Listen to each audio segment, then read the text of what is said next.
live online programming, social media interaction, and inventing the future. Those are our topics for today. So let's get started.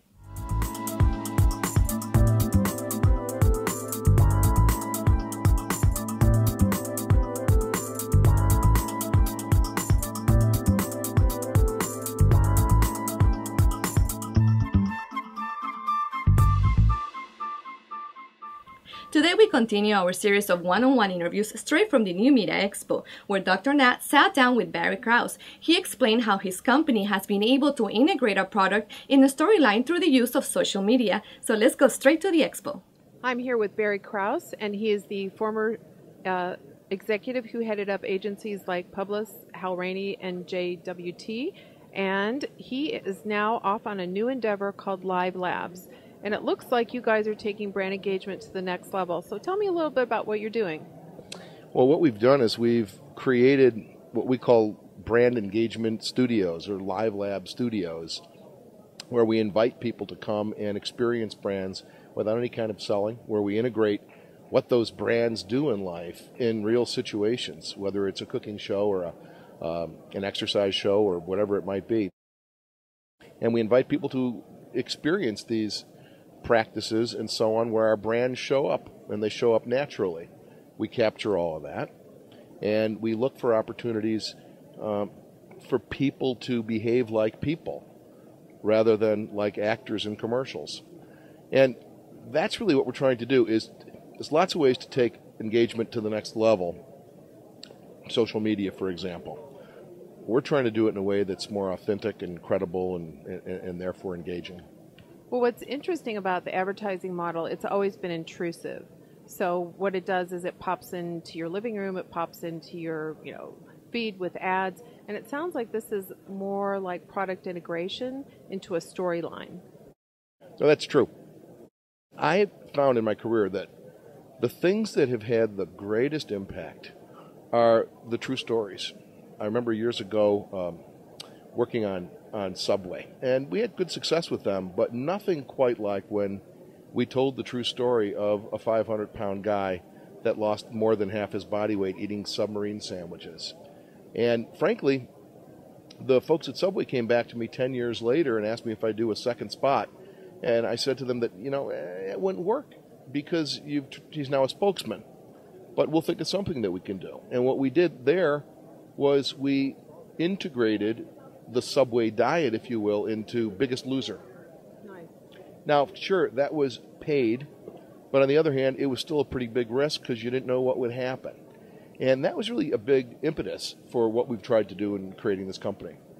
Makes a lot of sense. I know that I've seen product placement done well and product placement not done so well. And it sounds like it's almost like in the day in the life of a consumer and their interaction with products. And you think about it, everything we do, there's a product involved. Well, and the way we do it is it's never a gratuitous and scripted situation. So there's always a bit of a dice roll, because without that, you don't get it.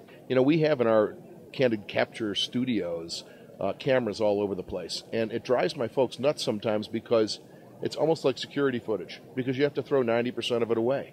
I don't want the stuff that sounds scripted. I want when a person really does go off to the side and taste something and they like the way it tastes. Or they don't like the way it tastes. That might not go on our social media reel, but it'll go on a reel we send back to the client's engineering lab.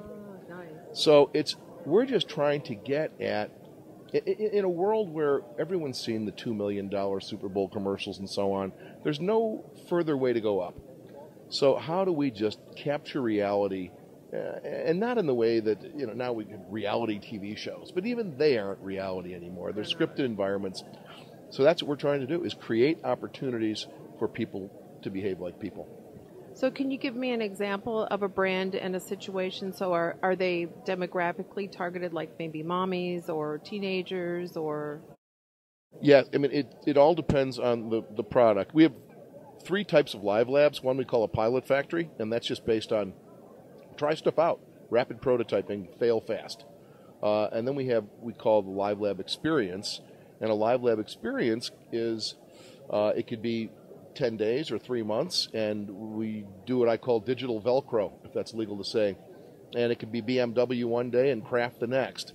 And we'll create a total environment that's using the products, not in a way that looks or is planned, but we just, if we're doing, well, I'll give you a specific example.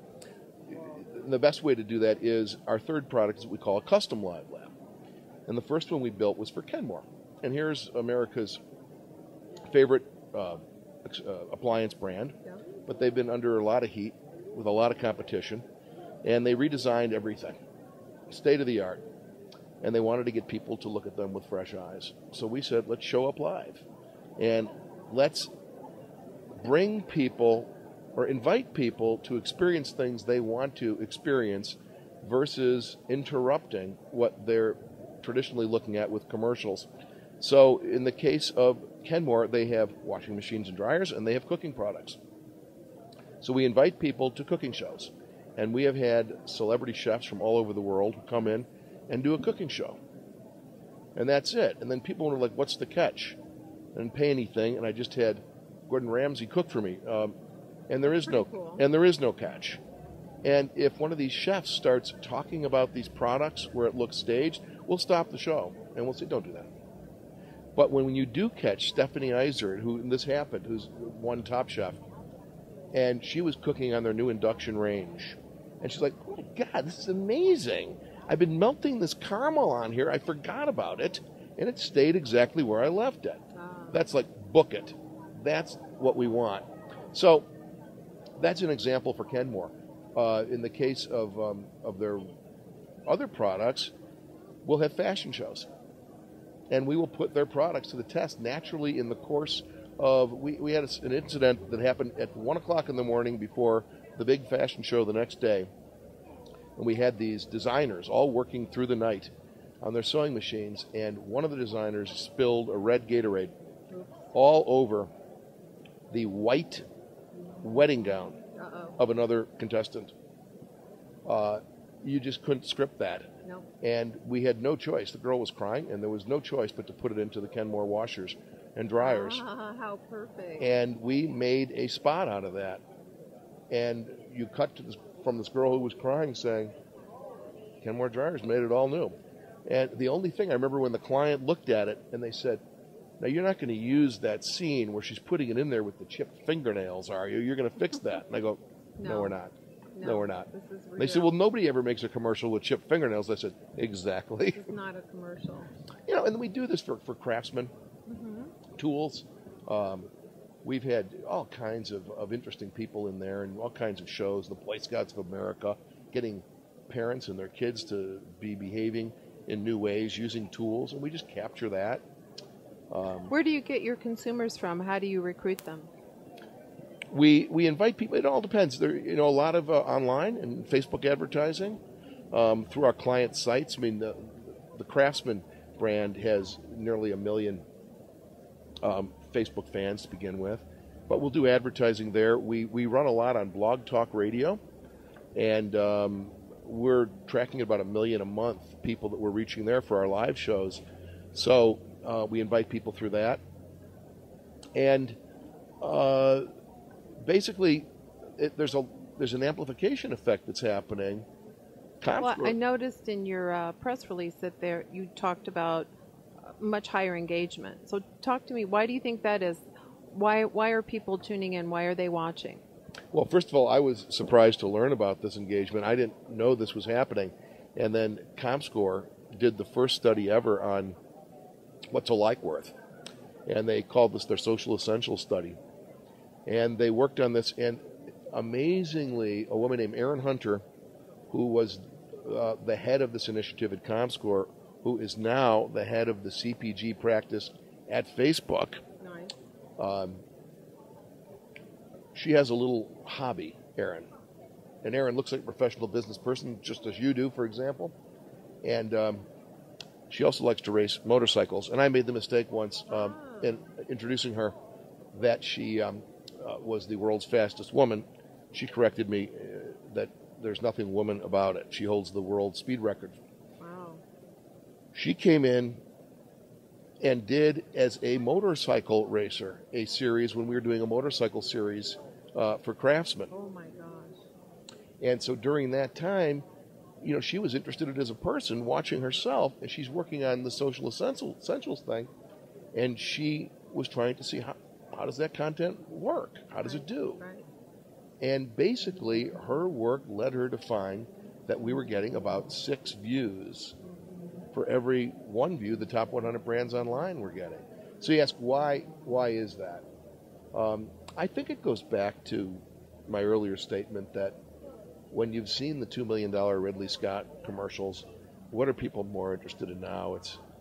It's the spilled coffee cup. It's the reality. It's the backseat of the Chevy.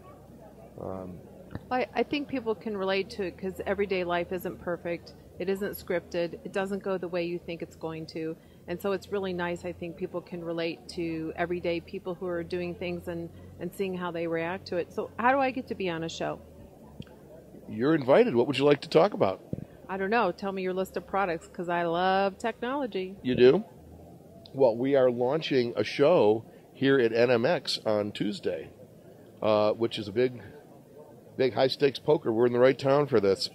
But we've always worked in a way where we have clients, and we identify solutions for them, and then we build solutions for them. This is the first time ever we're launching the LiveLab network, where we fell in love with an idea with a guy named Robert Tercek, and created a show called Inventing the Future with Robert Tercek, where we're exploring what's next after what's next. And this is exactly the genius idea that links scientists and people just like us. Next, Dr. Natalie sits down with Robert Tercek to talk about inventing the future. So let's go back to the expo. I'm Dr. Natalie, and I am here with Rob Tercek, and we're going to talk about his new show on our show, Inventing the Future. And I have looked up to Rob for years. He did a bunch of really cool stuff with Oprah, and he's a great speaker. And now you're going to have your own show. So tell me, what's the show about? Sure. So Inventing the Future is the show, and it's produced by Sweet Partners in Chicago. Now, these are guys that are pioneering new ways for advertisers to get their message out. And so when I was introduced to them, I said, I've got a great idea for a show. You know, everybody's confronted by the future nowadays. The future kind of happens to you, whether you like it or not. And most people are not proactive. I mean, they're reactive. Scared. It's like, oh my God, this happened. Yeah. I better jump in. And the future's scary, right? We read about robots flying in the sky or somebody surveilling your email or something. And I don't know if I like that future. People are worried about genetically modified foods. They're not sure they want to eat that. Do you know what's wrong with wheat? It's all genetically modified. I just wrote a book, so it's like, it is scary. So people are scared about the future. And my feeling is the future shouldn't be scary. The future should be fun. And so I thought, all right, let's demystify it a little bit and show people 2 things. First of all, let them communicate directly with the people who are inventing the future, the scientists, the technologists, the geeks. And so I wanted a show, it's like a talk show, where I could invite people in and have a conversation, the kind of conversations I have all the time anyway with the geeks that I know. I thought, why not make that a show? And then along the way, we can kind of explain what's happening, but make it interactive in a way where people can really participate in the conversation, get their questions answered, find out what's in it for them. And, you know, this is actually really practical, too. So it's not just to satisfy people's curiosity. It's to pay off something that I think they need to know. You know this from your own career. It's not enough to know what's next. You got to know what's coming next after what's next. That's right. And that's our motto. That's what the show is about. That's what we're really trying to focus on. We can all open up some magazine and read about some new scientific breakthrough, but most people are puzzled by that. They sit there going like, all right, so why does that matter to me? Well, and also what I find is a lot of times the information is done in sound bites, and it's so tiny, and it's kind of spun. So you're like, okay, is that really true? And how's this going to affect me? And so it sounds like we're really going to get a preview into the hows and the whys and the whats. That's the idea. So imagine if you do a big show. We're going to produce a big show here in 2 days. You do a big show. That's kind of like the kickoff for what I hope will be a conversation, where then people can come back with questions, and maybe we'll start a long, ongoing, you know, kind of like the long tail of conversation, where we can continue to answer people's questions. Maybe if it's a really hot topic, we'll come back and revisit that as well.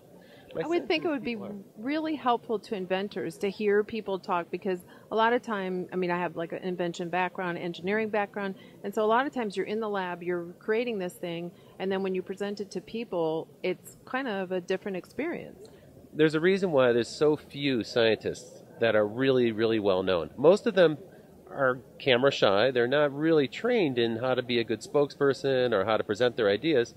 And actually, there's a kind of humility in the sciences where the work speaks for itself. And so you're not really supposed to be a showboat or flashy in a way that kind of diminishes you. There's a few guys who are great at it, Carl Sagan, Michiko Kaku. These guys are awesome, right?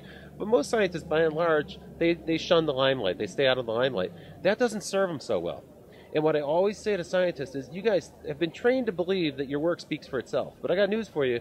That's just the beginning. And then it goes into the echo chamber of media. Right, look at Edison. I mean, he was the best marketer. There's a lot of people who came up with a lot of really good things, but he was really good. And I myself have a PhD in engineering, and we were really taught that way, right? That you don't become flashy and you don't go to the media. And so, but the sad thing is... It almost looks like you're hyping your research, right? So it actually, in the community of scientists, it looks like you're going to lack credibility. But here's the problem. That information, when you publish it, that's going to end up on Fox News, it's going to end up on CNN, it's going to end up on a blog, and people are going to talk about it. And then things ricochet around, and they get distorted, and facts get taken out of context. And so that's not really great for science. It's also not great for society when that happens. My hope is that with inventing the future, we can kind of cut through that a little bit and maybe bring a little clarity to some of these things. We're going to try our best to do it, right? And at least have a civilized conversation with some facts, with some information. Where we get it wrong, hey, you know what the cool thing about social media is? People will correct us if we get it wrong. It's a good focus group. They'll give you the feedback. They are really vocal and they're really engaged, and I love that. I mean, I've been, in a way, working with social media and responsive media for my entire career. Even way back, before we had consumer web, back in the early days of cable and satellite TV, I would always go out there with camera crews and interview people and try to get them on screen, because I always thought, let's put the picture of the people who are watching on screen, and people then will identify with the channel more. That worked great with MTV. It was a super success all over the world. And so in my own career, I've tried to do that, like incorporate the audience, not just as an audience, not just passively consuming, but actively engaged, participating in a meaningful way. It's one of my favorite things to think about is, okay, so how does the audience get to participate here? And so I think that's probably good for the future, for this topic of the future, because the more people get active with it, the more they feel like now they're participating, maybe they're contributing to the creation of the future. I always say to the audiences when I give a talk, I say, look, the future is coming.